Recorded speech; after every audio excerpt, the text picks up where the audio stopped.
जय गुरुजी, शुक्राना गुरुजी, अनंतम अनंतम शुक्राना गुरुजी। संगत जी, आप सबको जय गुरुजी।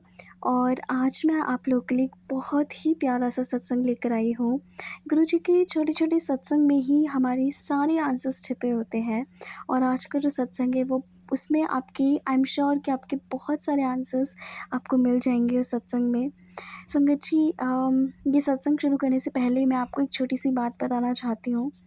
तो मैं इस चैनल पे काफ़ी टाइम से एक्टिव नहीं हो पा रही थी बिकॉज़ कुछ ना कुछ मेरी लाइफ में चल रहा था और मैं ध्यान नहीं दे पा रही थी।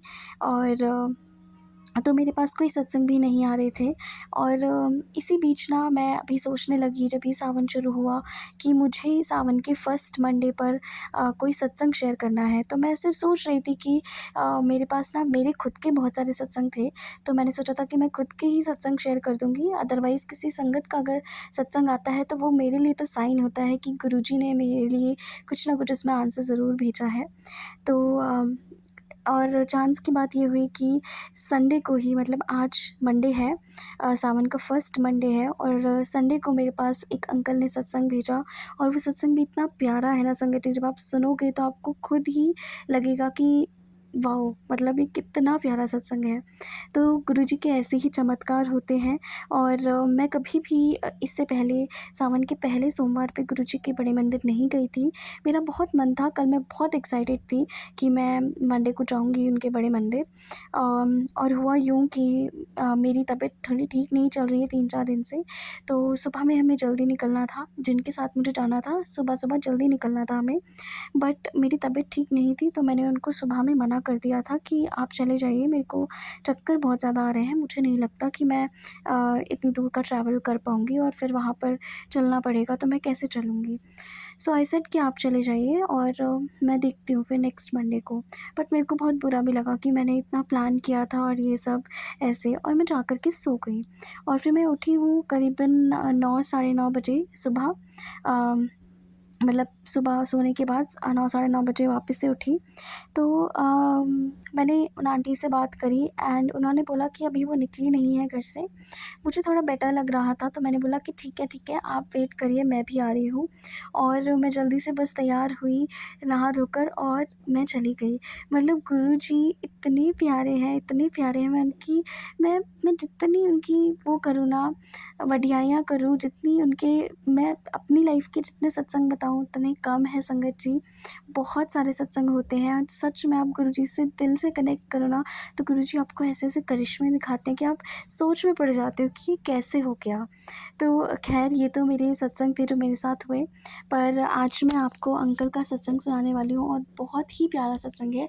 तो संगत जी, बस आपसे रिक्वेस्ट ये है कि पूरा सत्संग सुनिएगा और चैनल को सब्सक्राइब करिएगा, बिकॉज़ अब मैं रोज़ एक नया सत्संग लेकर आऊँगी आपके लिए। तो इसीलिए आप चैनल को ज़रूर से सब्सक्राइब कर लीजिएगा और बेल नोटिफिकेशन भी ऑन कर लीजिएगा। तो चलिए फिर आज के सत्संग की शुरुआत करते हैं। जय गुरुजी, शुक्राना गुरुजी। ओम नमः शिवाय, शिवजी सदा सहाय। ओम नमः शिवाय, गुरुजी सदा सहाय। सारी संगत को जय गुरुजी। मेरा एक रीसेंट सत्संग ऐसा हुआ कि मैं जून एंडिंग में, मेरा एक काम फंसा हुआ था। चांसेस थे कि ऑफिस में मुझे इस काम में डिले होने की वजह से दिक्कत हो जाए। तो मैं गुरुजी का मैसेज स्क्रॉल कर रहा था फेसबुक पर। एक मैसेज फिर ऐसा आया गुरुजी का कि कल नीला पहनना, तेरा काम हो जाएगा। तो मैंने नीले रंग की शर्ट पहन ली और अच्छा हुआ, मुझे वो काम में एक्सटेंशन मिल गया। ऐसा भी हुआ कि इस परेशानी में मैं मन ही मन गुरुजी को पुकार रहा था रात के समय, और फिर मुझे टैपिंग की आवाज़ सुनाई दी। आवाज़ ऐसी कि मेरे पास बैठकर कोई पेन टैप कर रहा हो। रात का वक्त था, सब सोए थे और ऐसा आवाज़ आने की कोई वजह नहीं थी, पर फिर भी मुझे वो आवाज़ आई। और अगले दिन फेसबुक पर मैसेज था, मैं तेरे घर आऊँगा, मुझे पहचान लेना। तो वो मेरा काम कुछ दिन बाद पूरा हुआ। वो दरअसल किसी और का काम था जो मुझे दिया था और मुझ पर अनरियलिस्टिक प्रेशर डाला जा रहा था। इस काम को पूरा करने के लिए। वो काम मैंने काफ़ी हद तक किया। एक जगह दिक्कत थी तो ओरिजिनल पर्सन ने टेक ओवर किया और फिर वो हो गया और मुझे और कोई उलझन हुई नहीं। जय गुरुजी, शुक्राना गुरुजी आपके संकेत के लिए। आपने संभाल रखा है, आपकी कृपा के लिए शुक्राना। सत्संग सुनाने में कोई गलती हुई हो तो माफ़ कर देना गुरुजी और संगत जी। सत्संग को यही विराम देता हूँ गुरुजी के मंत्र जाप के साथ। ओम नमः शिवाय, शिवजी सदा सहाय। ओम नमः शिवाय, गुरुजी सदा सहाय। संगत जी, इस छोटे से सत्संग में आपके बहुत सारे आंसर्स छुपे हुए हैं। सबसे पहला तो ये कि जब आप गुरुजी को मानते हैं, जब आपने गुरुजी को सब कुछ सरेंडर कर दिया है, तो आपको किसी चीज़ की टेंशन लेने की कोई ज़रूरत नहीं है।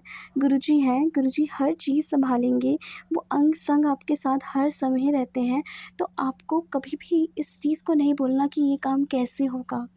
आपको गुरुजी से बोलना है कि गुरुजी आप देखिए, आप मुझे यहाँ तक लाए हैं, आपने मुझे ये काम सौंपा है, अब आप देखिए कि आप मुझे यहाँ से बाहर कैसे निकालेंगे। संगत जी, आपकी लाइफ में कोई भी ऐसा काम नहीं होगा जो ना बने। और अंकल का ये बहुत बहुत प्यारा सत्संग सुन के आज मन खुश हो गया। कमेंट्स में जय गुरुजी, शुक्राना गुरुजी ज़रूर से लिखिएगा। और संगत जी, थैंक यू सो मच मुझे सपोर्ट करने के लिए। मैं बस यही चाहती हूँ कि मैं गुरुजी के प्यारे प्यारे सत्संग अपनी संगत के साथ शेयर करती रहूँ। थैंक यू सो मच संगत जी, मुझसे कोई भूल चूक हुई हो तो मुझे माफ़ कर देना। जय गुरुजी संगत जी, शुक्राना गुरुजी। मिलती हूँ आपसे नेक्स्ट सत्संग में।